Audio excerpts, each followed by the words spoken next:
Good morning, everybody. Here to dye up another t-shirt for you. It's been soaking in our soda ash or sodium carbonate for the last 30 minutes or so. We're gonna twist it up and throw some color on it. Come along for the ride. What you got planned for this one? A nice small spiral.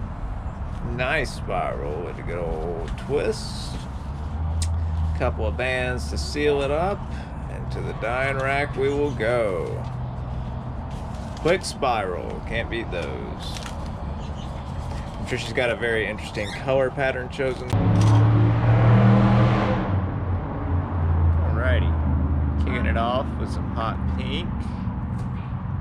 A little bit of hot pink.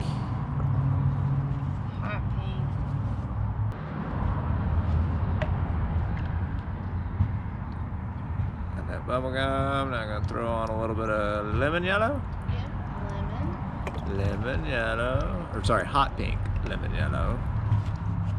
A little more hot pink. We are fighting an overheating GoPro here, people. We're trying to go a little. Yeah, sorry. The video's a little messed up.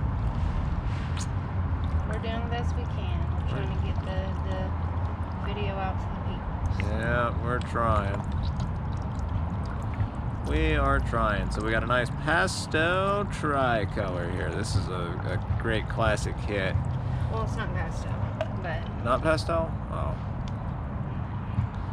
Well, on this one, I guess you call it neon, we have a neon tricolor. We have hot pink, glacier blue, and lemon yellow. Oh yeah.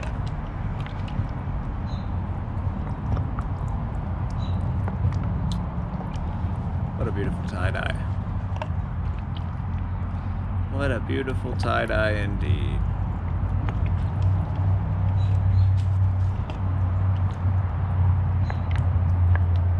Great color on there, great gradient. Look at what you can make with just 3 colors. Look at all the beautiful colors that are coming out of that. All the purples, pinks, and all the purples and greens. To the drying rack. She would... Middle shelf, where it will sit for the next 24 hours until we're ready to rinse it on out. Alrighty folks, y'all have a wonderful day. We will see y'all tomorrow.